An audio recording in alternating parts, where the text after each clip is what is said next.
Hola a todos, muy buenos días. Hola chicos, ¿cómo están? Hola, ¿me escuchan bien? Hola Javiera, ¿cómo estás? Hola Lisette, hola a todos, hola Javiera, Alonso, Araceli, ¿cómo estás? Pablita. Bien, muy bienvenidos a esta nueva clase de taller, por supuesto de física. Seguimos resolviendo el modelo DEMRE 2021, así que están cordialmente invitados a participar de esta clase. Recordar también que esta clase en este momento está siendo grabada para que la puedan visitar posteriormente en nuestro canal de YouTube, Preparación Ética, donde pueden encontrar no solamente esta clase, sino que también las clases anteriores del taller de física y de todas las asignaturas, por supuesto. Bien, el día de hoy vamos a finalizar con las preguntas desde las 70 hasta la 80 del modelo DEMRE 2021. ¿Ya? Solamente recordarles que los primeros dos talleres de física, en esos talleres resolvimos de la pregunta 1 a la 18. Bien, eso fue lo primero que resolvimos en las primeras clases, los primeros dos talleres, desde la 1 a la 18. Y ahora, por supuesto, estamos resolviendo las preguntas desde la 55 a la 80. Bien, desde la 55 a la 80. Y por supuesto, hoy día comenzamos con la pregunta número 70. Así que muy, muy atentos a la explicación y por supuesto después vemos algunas inquietudes. ¿Ok?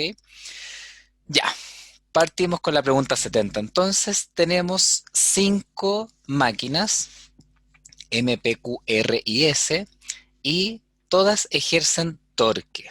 Bien, todas ejercen torque en función, en este caso, y ahí están los respectivos brazos, ¿cierto? ¿Ya? Los respectivos brazos, ¿ok? La fuerza y los respectivos brazos. Entonces, ahí les preguntan cuál de las siguientes afirmaciones respecto del torque es correcta. ¿Bien? ¿Cuál creen ustedes de las que están ahí es correcta? Miren bien.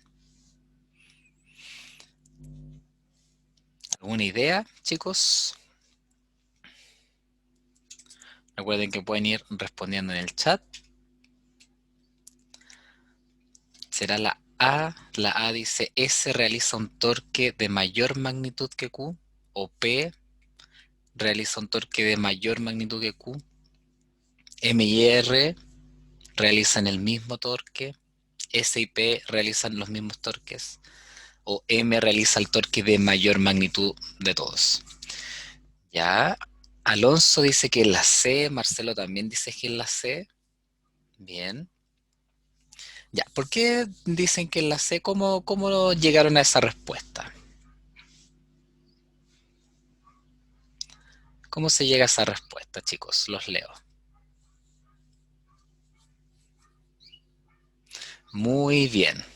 Solamente hay que recordar que para calcular el torque, recuerden que para calcular el torque utilizábamos la letra griega tau, que era multiplicar el brazo por la fuerza. Ya, por supuesto que ahí se hace un producto cruz porque tienen que ser, en este caso, vectores perpendiculares.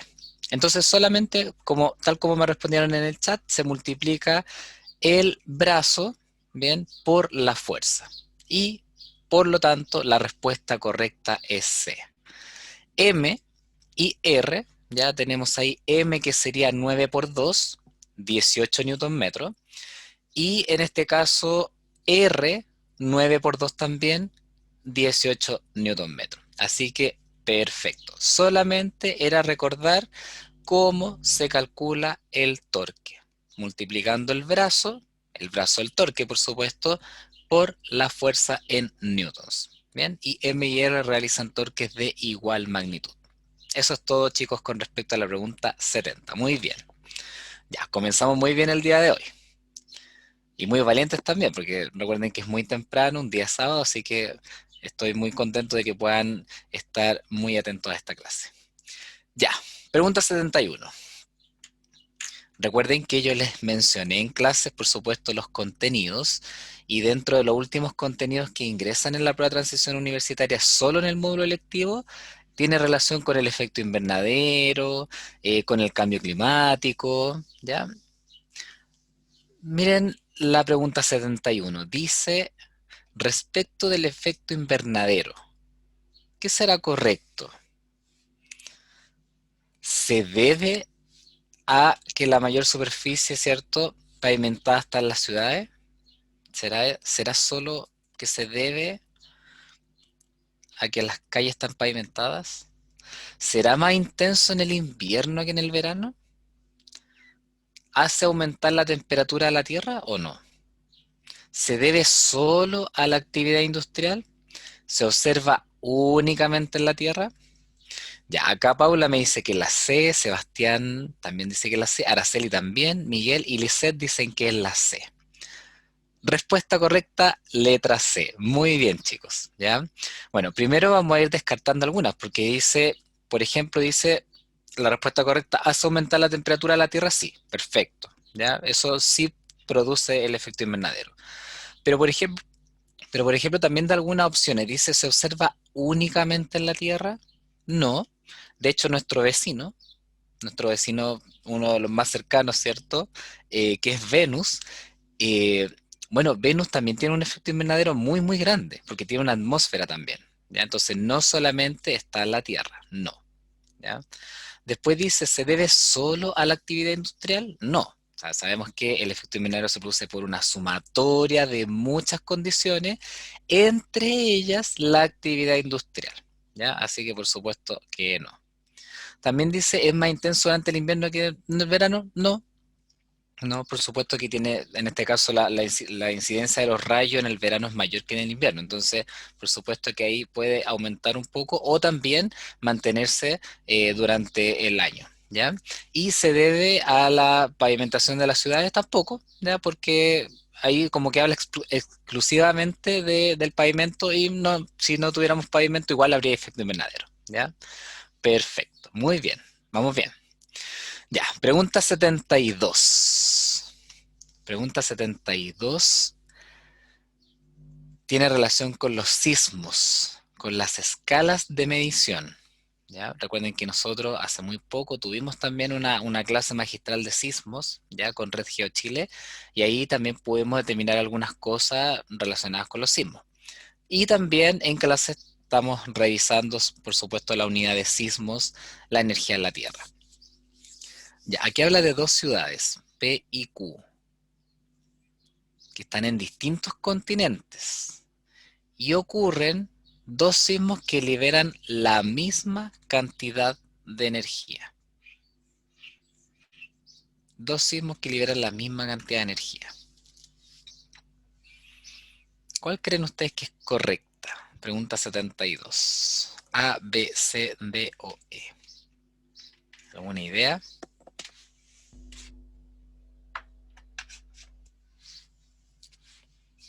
¿Cuál será la correcta? Ya, Alonso se la juega por la A. Ya, Alonso se la juega por la A. Bien. Paula y Javiera también. Perfecto. Bien, chicos. La respuesta correcta es la A. ¿Por qué? Porque la escala de Richter mide la energía liberada. En cambio, la escala Mercalli mide el daño. La escala de Mercalli mide el daño, ¿bien? O la percepción. Entonces, por supuesto, si ocurren dos sismos donde se libera la misma cantidad de energía, se genera el mismo movimiento, por supuesto que es escala de Richter en este caso, la misma magnitud, ¿ok? Magnitud. En cambio, cuando uno dice, no, es que en este lugar se cayeron más casas, o se sintió más fuerte, o fue más destructivo, eso tiene que ver con Mercalli, ¿ya? O sea, a lo mejor un sismo, en este caso de magnitud 7, en algún lugar es distinto a magnitud 7 acá, por ejemplo, en la región metropolitana, ¿bien? Entonces, hay que tener ojo que la percepción o el daño se mide con Mercalli. Y acá está hablando solo de la cantidad de energía que es magnitud.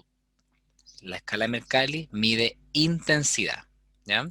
Claro, por ejemplo acá Paula dice magnitud y Sebastián dice como Italia y Chile. Claro, Si en Italia hay un sismo de 6, prácticamente hablan de un terremoto destructivo, y acá, con la misma magnitud, en realidad no hay mayor dificultad, digamos, ¿bien? Por supuesto que se percibe, pero el nivel de destrucción es muy distinto, ¿ya? En la pregunta 72 solo habla de la energía, ¿bien? Entonces solo habla de magnitud y Mercalli intensidad, tal como dice Miguel, ya en el chat, ¿ven? Sí, Miguel. Richter mide magnitud y Mercalli mide intensidad. Muy bien. Magnitud, intensidad. Perfecto, vamos súper bien. Ya, pregunta 73. Pregunta 73. Habla de la hidrosfera. Ya recuerden que uno de los contenidos que entra en la prueba de transición universitaria tiene relación con los fenómenos climáticos, tiene que ver con la capa ozono, tiene que ver con el efecto invernadero, con la hidrosfera, etcétera. Bien. Pregunta 73. ¿Cuál creen ustedes que es la correcta? A, B, C, D o E. ¿Alguna idea?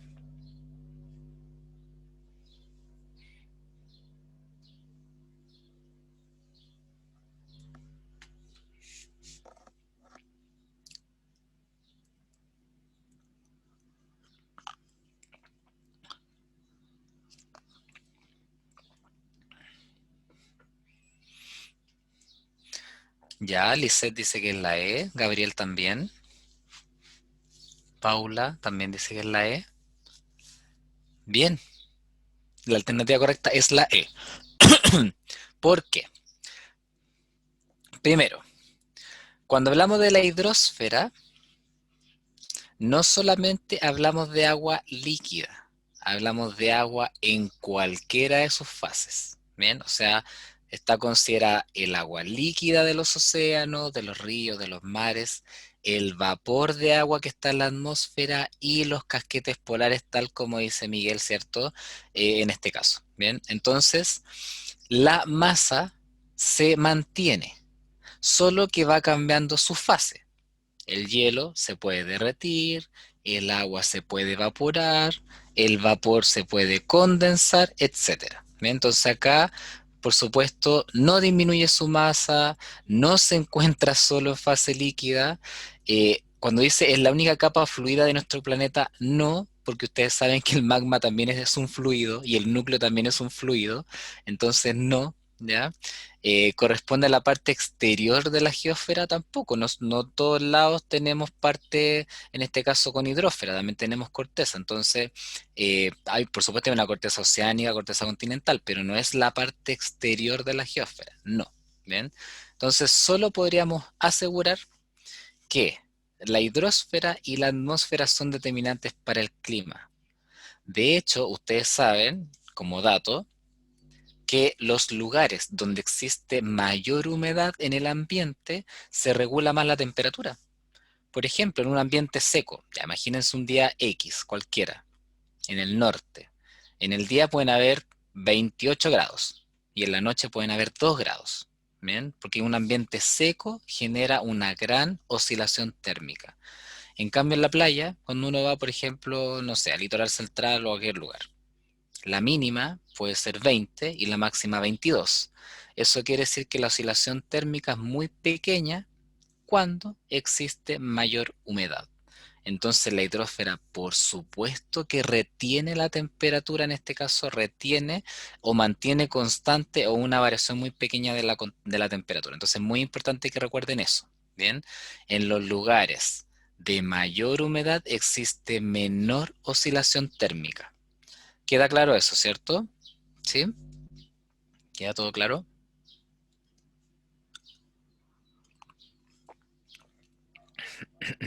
Ya, perfecto. Perfecto. Entonces, muy importante eso. En un ambiente seco, la oscilación térmica es muy amplia. Bien, muy amplia. De hecho, no sé, yo vivo en la región metropolitana, por ejemplo, en la comuna de La Florida. Acá, por lo general, hay mucha oscilación térmica porque no estamos cerca de la costa.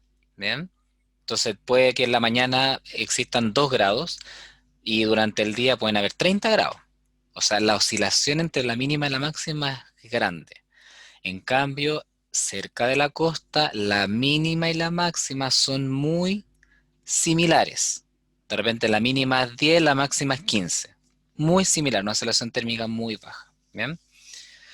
Claro, como dice Miguel acá, entonces el agua no se pierde, solo cambia de fase. Sí, el agua puede cambiar en fase líquida, en fase sólida, fase, en este caso, gaseosa.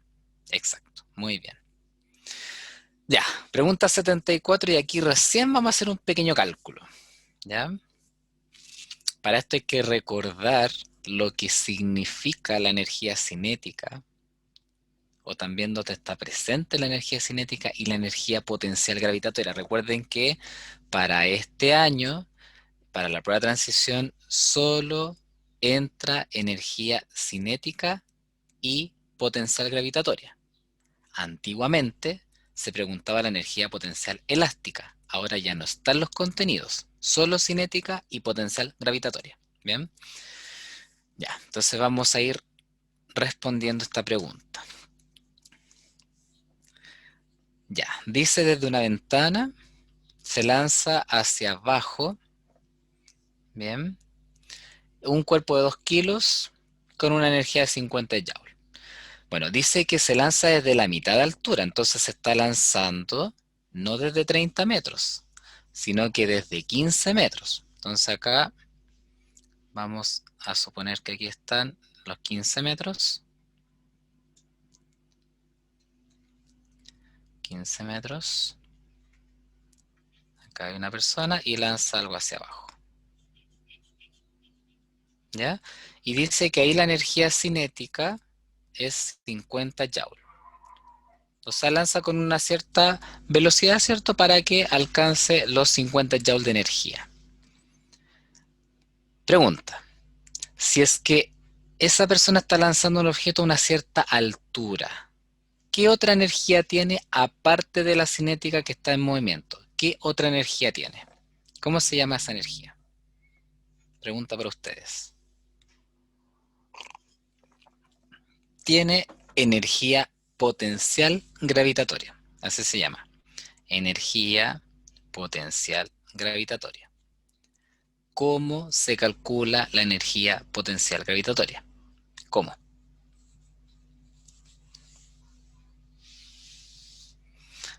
Muy bien, Gabriel. M por G por H. Entonces la energía potencial gravitatoria que tiene este objeto, ¿cierto? En este caso es... Esperen, voy a correr esto para acá para que tener más espacio. Ahora sí. Entonces, esto sería, en ese punto tiene una energía de M 2 por 10 por 15. Y 2 por 10 por 15, 2 por 15, 30, 300 joules. Perfecto. ¿Ya? Constanza me pregunta cómo nos damos cuenta que está la energía potencial gravitatoria. Todos los objetos que están sobre el suelo tienen energía potencial gravitatoria. ¿Bien? Solo por tener altura, solo por estar desfasado con respecto al cero, ¿bien? Con respecto al suelo. ¿Ya? Entonces, como dice Pilar, muy bien Pilar, 300 joules. ¿Ya? Pilar solamente le faltó la unidad de medida que es 300 joules. Muy bien chicos, sus cálculos, muy bien. Ya, entonces fíjense bien, le están diciendo que en ese punto de inicio la energía cinética es 50, la energía potencial gravitatoria es 300. Finalmente, el total, en ese punto, la energía mecánica total, en este caso la suma de cinética y potencial gravitatoria, es 350 joules. 350 joules. Entonces la vamos a anotar por acá. Energía mecánica, que es la total, ¿cierto? Serían 350 joules.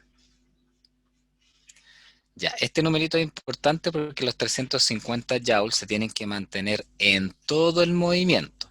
O sea, en el inicio, a mitad de camino, a un cuarto del camino, donde esté, tienen que haber en total 350 joules. ¿Bien? Ya, entonces dice, ¿cuál es la energía cinética en la mitad de su camino hacia el suelo?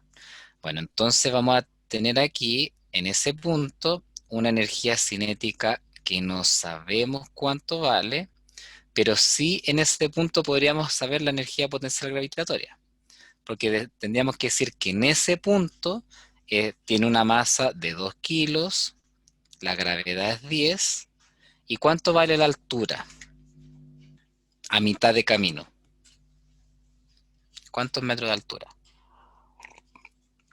Bien, Gabriel, 7,5. Perfecto. Entonces, ¿cuánta energía potencial gravitatoria tiene? 150 joules. Perfecto. Javiera me pregunta qué era el 10. Javiera, la energía potencial gravitatoria es m por g por h. Y nosotros, para efecto de cálculo, ocupamos siempre g igual a 10. ¿Bien? Ahí está la respuesta, Javiera. Es m por g por h. ¿Bien? De nada.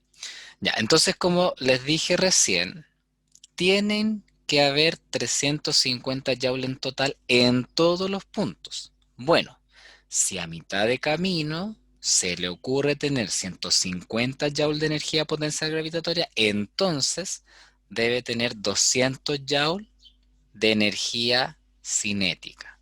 Entonces la respuesta acá es 200 joules de energía cinética. ¿Bien? Pablita me pregunta de dónde sacó el 15. Pablita, el 15 es la altura inicial. ¿Por qué? Porque dice que desde una ventana ubicada a la mitad de altura del edificio 30 metros. O sea, el edificio tenía 30 metros, pero no se lanza desde los 30 metros. El objeto se lanza a mitad de camino. ¿Bien? Eso. ¿Ya? Ya. ¿Y cómo llegué al 200? Les recuerdo que en este punto la energía cinética es 50 y la energía gravitatoria es 300. Suman 350. Ahora, en el otro punto, como la energía gravitatoria es 150, ¿cuánto me falta para llegar a 350?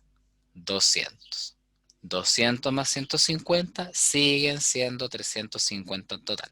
¿Ya? Eh, ya, Miguel pregunta de dónde sacó el 7,5. El 7,5 viene después que, a ver, el edificio tiene 30 metros, comienza su movimiento a la mitad de altura y después la pregunta es la mitad de altura de la mitad de altura. ¿Ya? Que como dice ahí, en este caso, Roberto González, ¿cierto? Tienen que fijarse en los enunciados, ¿ya? Porque hay que imaginar bien esto. Dice que inicialmente el edificio tiene 30 metros, pero nunca se lanza desde 30 metros. Se lanza desde la mitad de altura, que es 15 metros. Y después la pregunta habla de la mitad de su recorrido. O sea, desde los 15 metros, desde donde se lanzó, ¿cuánto y cuánta altura tenía la mitad? 7,5 metros. Bien, ahora sí, ¿todo claro? ¿Todo bien? Ya, perfecto. De nada. Muy bien. Bien, chicos, entonces acá, como les dije, es el primer ejercicio de hoy que tiene relación con algún cálculo relacionado con la energía. ¿Ya? Así que es muy, muy, muy importante que lean bien los enunciados. ¿Ya? Es muy importante que lean bien los enunciados.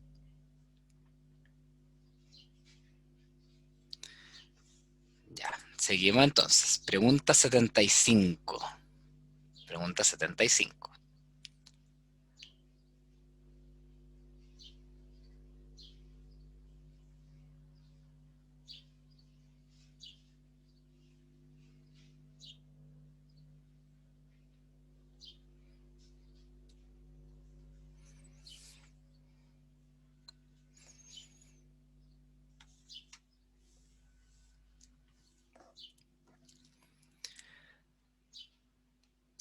Ya, vamos leyendo entonces, de a poco.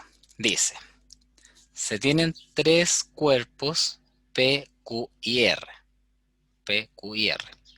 Están aislados.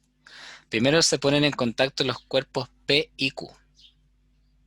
¿Ya? Primero P y Q. ¿Ya? Entonces, hasta que alcancen el equilibrio térmico entre sí. O sea, no estaban en este caso a la misma temperatura antes, ¿ya? Dice, luego se ponen en contacto los cuerpos Q y R, ¿ya? O sea, aquí tomamos a Q y lo tocamos con R, hasta que alcanzan el equilibrio térmico entre sí. Si en ambas situaciones el cuerpo Q cambió su temperatura, o sea, teníamos P y Q, se juntan y Q cambió su temperatura. Bueno, P también cambió su temperatura. Si Q y R también se tocan y también cambian la temperatura. ¿Ya? Ya, Sebastián dice que es la B, Alonso también, Paula y Rayén dicen que es la B. 75, la respuesta correcta es la B. Muy bien, ¿ya? Porque dice, la temperatura de P era diferente a la de Q. Si es que no son diferentes, no podrían haber cambiado su temperatura, no podrían haber alcanzado el equilibrio térmico, ¿ya? Entonces, P y Q tienen que haber sido diferentes, porque si hubiesen sido iguales, Q no hubiese cambiado su temperatura, pues si hubiese tocado 20 grados Celsius con 20 grados Celsius, se mantienen en 20 grados Celsius. Entonces la única posibilidad de que esto hubiese sido posible, o sea, el cambio de temperatura, efectivamente tiene relación con que P y Q tienen que estar inicialmente a distinta temperatura. Así que chicos, respondieron muy muy bien.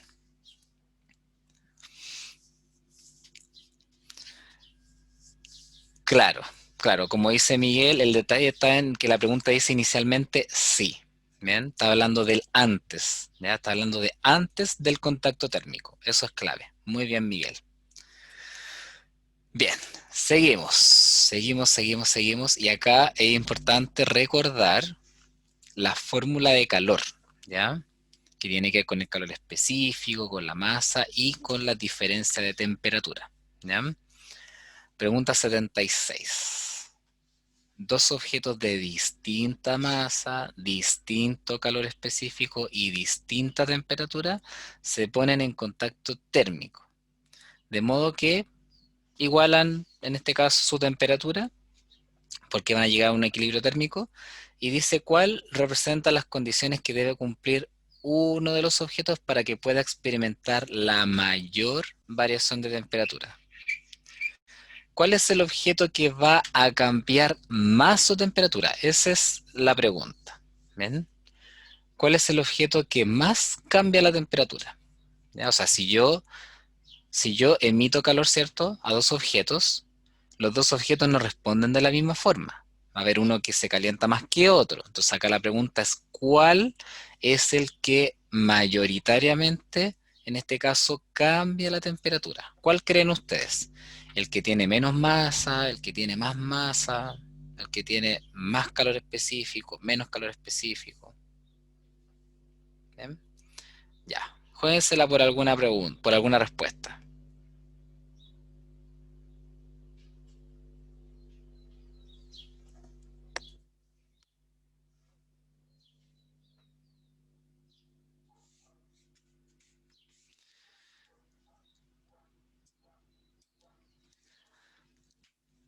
Ya, Alonso, Gabriel, Rayén, Lisette y Pilar responden que es la A. Perfecto. Y para esto vamos a recordar la fórmula de calor. Primero, el calor se determina a partir de la masa, del calor específico y de la diferencia de temperatura. ¿Bien? Entonces, cada vez que un objeto transfiere calor a otro, necesita de estas tres magnitudes: masa, calor específico y diferencia de temperatura. El que más va a cambiar su temperatura es el que tenga menor masa y menor calor específico. ¿Bien? Porque acá estamos identificando cuál es el que va a cambiar mayoritariamente su temperatura. Entonces, para eso debe cumplir que las otras dos magnitudes sean las menores. ¿Por qué? Porque son inversamente proporcionales entre ellos. Ustedes saben que inversamente proporcional quiere decir que si uno aumenta, la otra disminuye.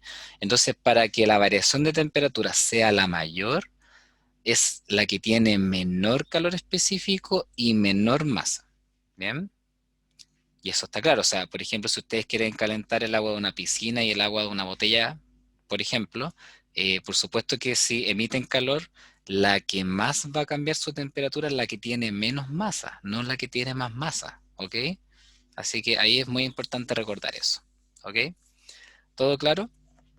Sí, perfecto.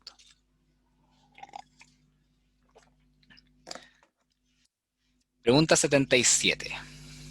Gráficos.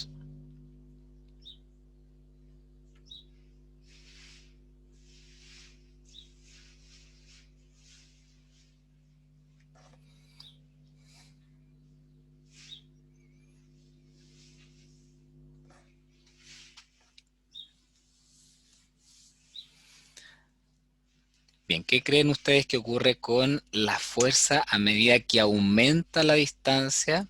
En este caso, en la ley de Coulomb, ya que tiene que ver con la carga eléctrica. A mayor fuerza, ya acá, en este caso, o verlo desde otro punto de vista, a mayor distancia, ¿qué va ocurriendo con la fuerza? Va aumentando, va disminuyendo. 77. Ya Tomás se la juega por la A, Sebastián también por la A, Lisette también. Perfecto. Respuesta correcta la A. Primero porque recuerden que la ley de Coulomb, la voy a anotar acá, se calcula como K por Q1 por Q2 dividido R cuadrado.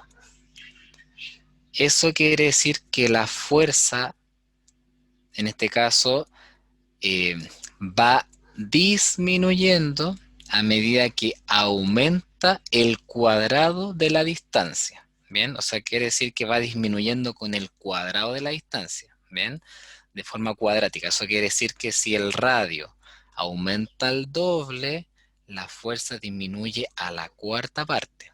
Si el radio aumenta al triple, la fuerza disminuye a la novena parte. ¿Ya? Entonces eso es muy importante. No, no es que si el radio aumenta al doble, la fuerza disminuye a la mitad. No es así.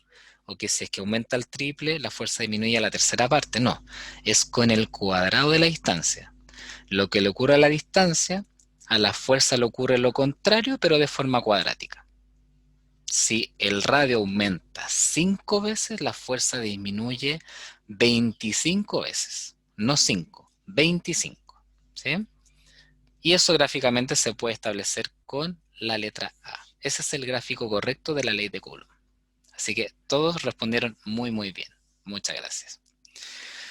Ya, nos vamos acercando a las últimas preguntas. 78. Unidad de circuitos, circuitos eléctricos. Habla del fusible. ¿Cómo debe estar conectado el fusible?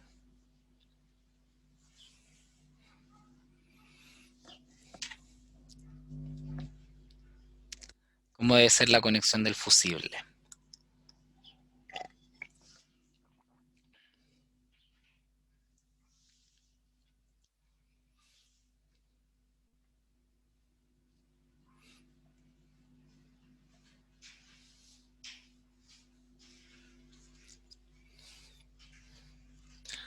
¿El fusible podrá estar en serie y en paralelo?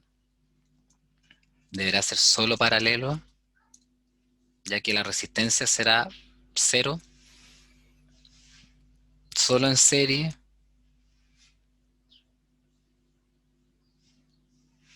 ¿Será paralelo?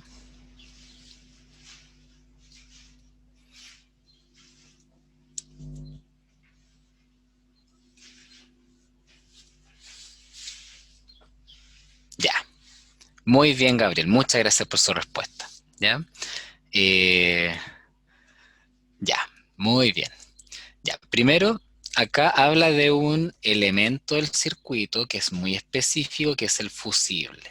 ¿Ya? Y acá les entrega la información del fusible. Ustedes no tienen en este caso que eh, anteriormente a leer la pregunta cómo describirlo porque lo está describiendo el enunciado. ¿Ya? Si lo sabe bien y si no, bien también porque lo están explicando acá. Dice que el fusible es un elemento del circuito que se quema, ¿ya? Dejando de conducir corriente eléctrica cuando la intensidad de esta supera cierto valor.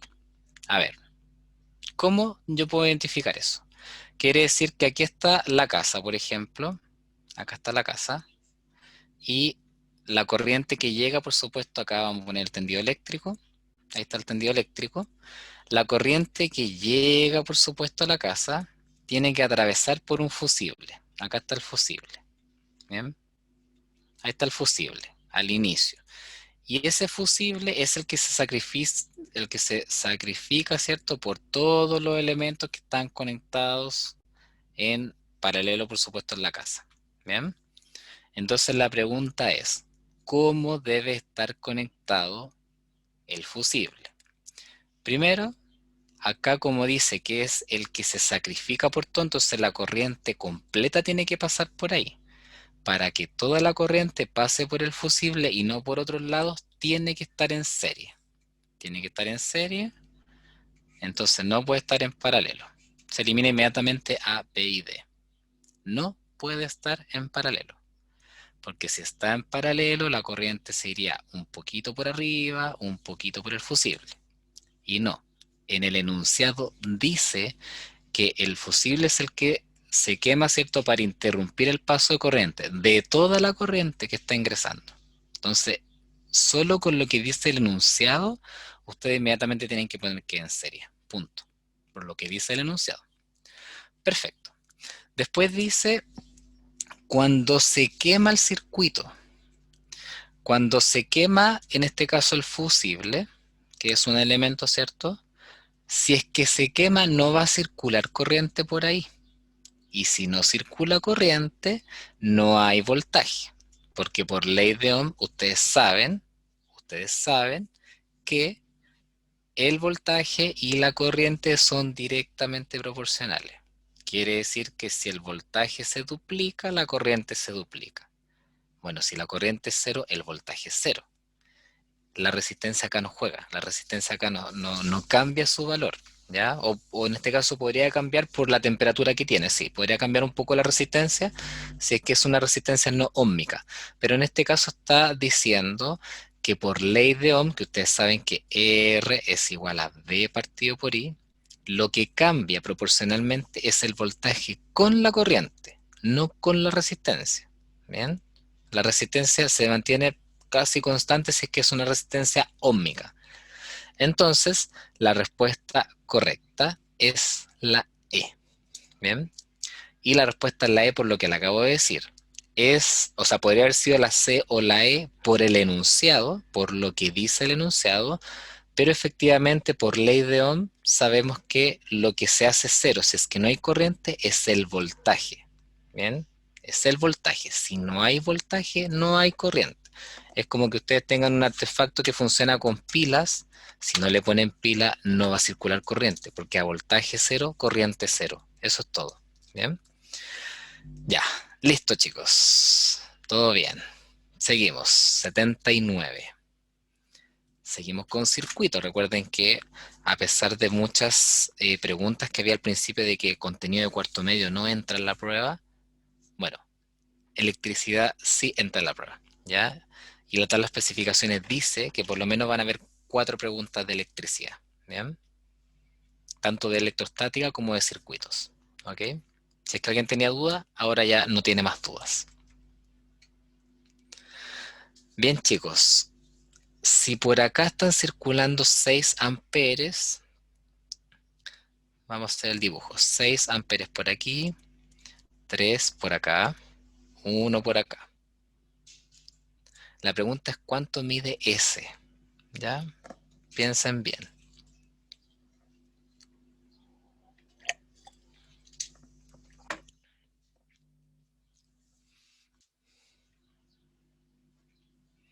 O antes, si es que son 6 y se distribuyen entre resistencias, sería 3, 1. ¿Y cuánto habrían acá al final? Si acá hay 3, acá hay 1. Perfecto, gracias Tomás. Por acá habrían 2 amperes. Perfecto, muchas gracias. ¿Ya? Entonces, los 6 se dividen en las 3 resistencias, porque las 3 están en paralelo. 3, 1 y 2. Bueno, eso quiere decir que en este punto se van a juntar 1 amper con 2 amperes y se van a juntar aquí. Entonces, por el amperímetro S están circulando efectivamente, tal como dice Tomás y Sebastián, 3 amperes. Perfecto. Bien, eso es todo. Eso es todo. Bien. Los 6 amperes se distribuyen, ¿por qué? Porque son son tres resistencias que están conectadas en paralelo. Si están conectadas en paralelo, por supuesto que tienen que sumar 6 en total. 3, 1 y X, que en este caso era 2.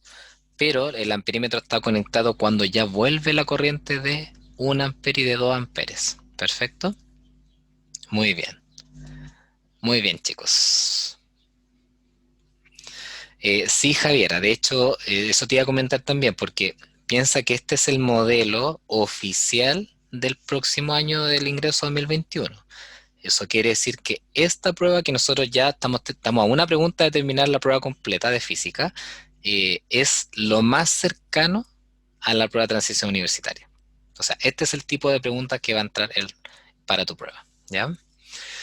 Ya.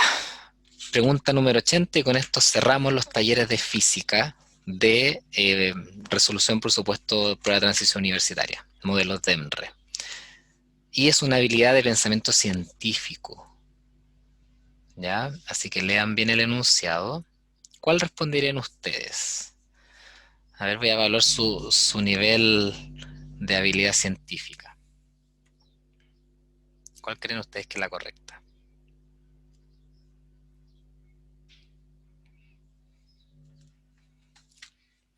A, B, C, D o E. Ya, mientras lee, le voy a responder a Sebastián. Sebastián dice, profe, ¿usted no hará el taller en la semana? Sebastián, alerta de spoiler. A mí me gustan mucho los spoilers. Bueno, primero, esta semana ya comenzó el taller de física. Bien, lo hizo el profesor Manuel. Bien. Y es muy probable que en 2 semanas más, la semana del 19, se cambie el horario del taller y se cambie el profesor. Quiere decir que ya no va a estar Manuel haciendo el taller de física, sino que va a estar yo. Bien, así que eso, Sebastián, para responder su pregunta. Ya el taller de física común va a cambiar posiblemente la semana del 19, pero eso se lo va a avisar Manuel, por supuesto, en la semana. Así que tranquilo. Ya, muchas gracias por su pregunta.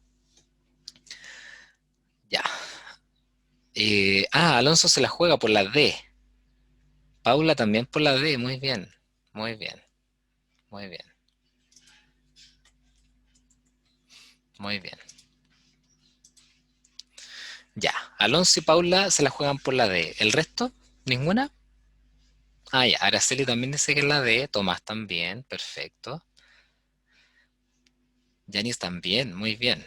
Ok, entonces, efectivamente son unos muy buenos científicos, chicos, porque la alternativa correcta es la D, ¿ya? Porque dice que lo que quieren determinar experimentalmente, de qué manera la resistencia, perdón, la resistencia depende de la temperatura. Entonces, ¿qué es lo que hay que hacer? Medir la resistencia a distintas temperaturas. Eso es todo. Ya, preguntas así son las que van a aparecer para ustedes en la prueba de transición. ¿Ya? Así que ojo con estas preguntas porque si bien son de habilidades de pensamiento científico, es solo leer, entender lo que está ocurriendo y responder. Así que felicitaciones a todos, chicos, y con esto damos por finalizado nuestro gran taller de física, que para aquellos que no estuvieron en todos los talleres, fueron 5 talleres, ¿ya? En total fueron 5 talleres. Taller uno, resolvimos preguntas de plan común. Taller 2, las preguntas de plan común también. Y el 3, 4 y 5, finalmente los últimos 3 talleres, resolvimos todas las preguntas de mención física. Bien, si alguno no pudo participar de alguna de ellas, por supuesto están todas grabadas en nuestro canal de YouTube. Bien. Bien, chicos, nos vemos la semana, que estén muy bien. Espero haber sido, en este caso, un aporte para resolver el modelo de EMRE. En este momento, ustedes van a tener en el canal de YouTube la resolución de todas las preguntas de física. Todas. Tanto de común como de mención. Hemos finalizado, chicos. Muchas gracias por todo.